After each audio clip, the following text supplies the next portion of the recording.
Hello students, good morning to all of you. प्रश्नावली 4.3 हमारी शुरू हमने कर ली थी। पहला सवाल देख लिया था जिसमें हमने जो दी गई समीकरण है दो चरों में उसका आलेखी निरूपण सीखा था। किस तरीके से ग्राफ में हम किसी समीकरण को दिखा सकते हैं। सवाल नंबर 2 को देखें।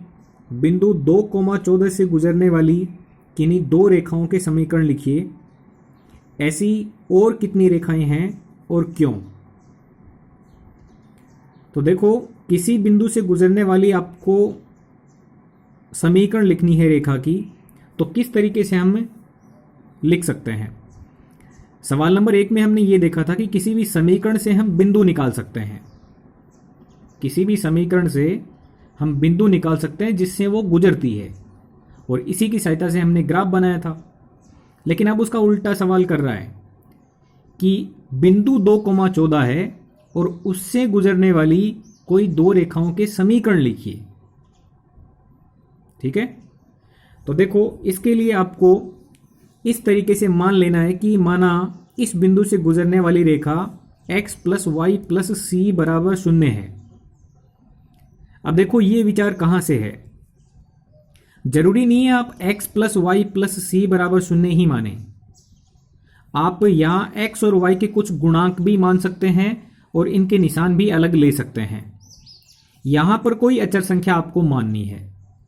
ठीक है, तो देखो, हमने मान लिया कि माना समीकरण x + y + c बराबर 0 है। ये एक रेखा है जिसका समीकरण हमने x + y + c बराबर 0 माना है। अब ये जो रेखा हमने मानी है वो 2,14 से गुजरनी चाहिए।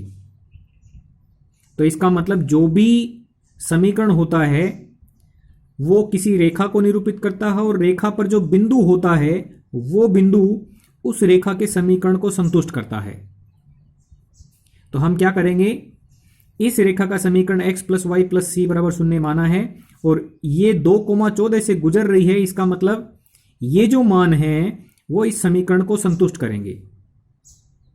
तो हम x का मान 2 रखेंगे और y का मान 14 रखेंगे। तो देखो, बिंदु को रेखा के समीकरण से संतुष्ट करवाते हैं। तो x का मान 2 + y का मान 14 और प्लस में c बराबर 0। 2 + 14 16 हो जाएगा, प्लस c बराबर 0 हो गया। यहां से c का मान आपका आएगा -16। ये जो c का मान है, ये c का मान जो हमने समीकरण मानी थी उसमें रखना है। ठीक है, तो देखो, x + y + c का मान -16 बराबर 0, प्लस गुणा माइनस करने से ये माइनस आ जाएगा, x + y - 16 बराबर 0। यानी हमें समीकरण प्राप्त हो गई x + y - 16 बराबर 0। ये एक ऐसी समीकरण है जो 2,14 से गुजरेगी 100%। 2,14 से गुजरेगी, चाहे आप गुजार के देख लें। x का मान 2 रखें, y का मान 14 रखें, तो 2 + 14 यानी 16, और 16 - 16 करने से आपको 0 ही प्राप्त होगा।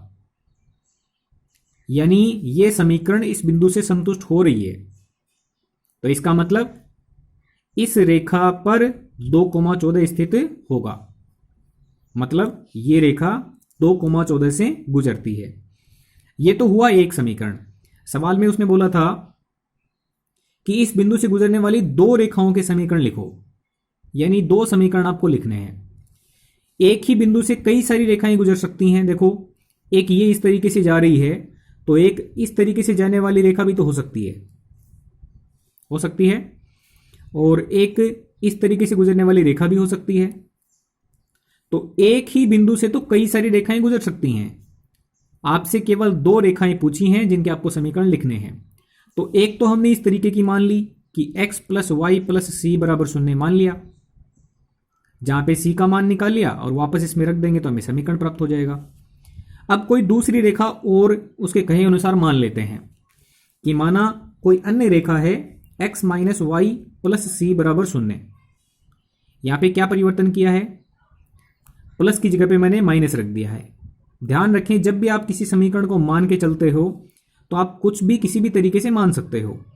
जैसे 2x प्लस वाई प्लस सी बराबर 0 मान सकते हो, -2x माइनस वाई प्लस सी बराबर 0 मान सकते हो, x माइनस 3y प्लस सी बराबर 0 मान सकते हो, 2x प्लस 3y प्लस सी बराबर 0 मान सकते हो।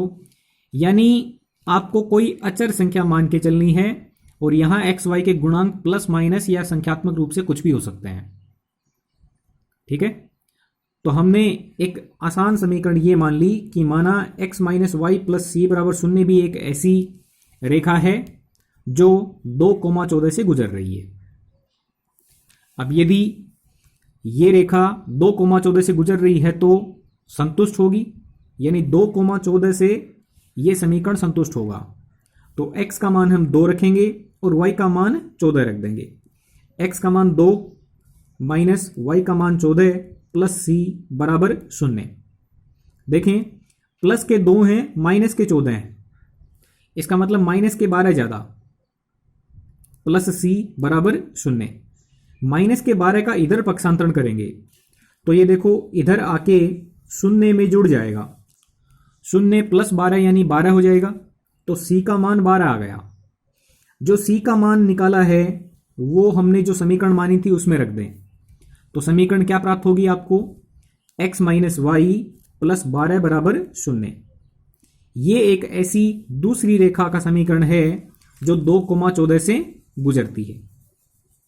चाहिए आप चेक कर लें, x का मान 2 रखेंगे, y का मान 14 रखेंगे तो माइनस के 12 बनेंगे, माइनस के 12 में प्लस के 12 मिलाएंगे तो हमें 0 ही प्राप्त होगा। यानी ये रेखा भी 2,14 से गुजर रही है, ये रेखा भी 2,14 से गुजर रही है। क्या हम कोई और रेखा नहीं निकाल सकते हैं?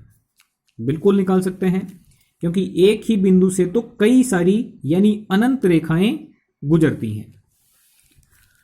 तो इसके सवाल का दूसरा भाग क्या है कि ऐसी और कितनी रेखाएं हैं और क्यों? तो हम यहां से निष्कर्ष निकाल सकते हैं कि C के अलग अलग मानों के लिए अलग अलग रेखाएं निकल के आएंगी। तो हम कह सकते हैं कि अचर के विभिन्न मानों के लिए ऐसी अनेक रेखाएं संभव हैं जो 2,14 से गुजरती हों। ओके स्टूडेंट्स, ये था आपका सवाल नंबर 2। सवाल नंबर 3 भी कुछ इसी प्रकार का है। यदि बिंदु 3,4 समीकरण 3y बराबर ax प्लस 7 के आलेख पर स्थित हो तो a का मान ज्ञात कीजिए। सवाल क्या है कि 3,4 एक बिंदु है जो इस रेखा के आलेख पर स्थित है। अब यह समीकरण है, तो समीकरण रेखा को निरूपित कर रहा है, तो रेखा का आलेख हमें इस तरीके से प्राप्त हो सकता है। अब इस रेखा के आलेख पर 3,4 बिंदु स्थित है, यानी इसके आलेख पर 3,4 बिंदु स्थित है। तो a का मान क्या होगा ये आपसे पूछा है। ये हम जानते हैं कि किसी भी रेखा के आलेख पर जो बिंदु होता है वो उस रेखा के समीकरण को संतुष्ट करता है, यानी ये इस रेखा का समीकरण हो गया, तो इस समीकरण को ये बिंदु अवश्य ही संतुष्ट करेगा, तभी इस पर स्थित हुआ माना जा सकता है, वरना नहीं माना जा सकता। तो हम क्या करेंगे, हम जानते हैं कि रेखा पर स्थित बिंदु होता है वो रेखा के समीकरण को संतुष्ट करता है, तो 3,4 भी इस समीकरण को संतुष्ट करेगा। 3,4 रखेंगे यानी x का मान 3 रख देंगे और y का मान 4 रख देंगे। इस समीकरण में रखें 3 गुणा y का मान 4 बराबर a गुणा x का मान 3 प्लस 7। 3 गुणा 4 यानी 12 बराबर a गुणा 3 मतलब 3a। संख्या को पहले लिख दें, तो a गुणा 3 यानी 3a प्लस 7। 7 संख्या की तरफ पक्षांतरण करेंगे तो 12 माइनस 7 बराबर 3a होगा। 12 माइनस 7 यानी 5 बराबर 3a। जब a का मान निकालेंगे तो 3 गुणा से भाग में भेज देंगे, यानी a का मान होगा आपका 5/3। ओके स्टूडेंट्स, तो इस तरीके से आपको 2 सवाल करने हैं। ध्यान में रखने वाली मोस्ट बात यही है कि कोई भी रेखा का समीकरण होता है, उसका जब हम आलेख खींचते हैं तो आलेख में हमें बहुत सारे बिंदु प्राप्त होते हैं, तो इस रेखा का जो भी समीकरण होगा उसको ये बिंदु है उसके निर्देशांक संतुष्ट करेंगे। दोनों सवाल इसी पर आधारित हैं। ठीक है, इस तरीके से आपको ये 2 सवाल करने हैं। नेक्स्ट सवाल अगले वीडियो में हम डिस्कस करेंगे। Okay students, thank you very much.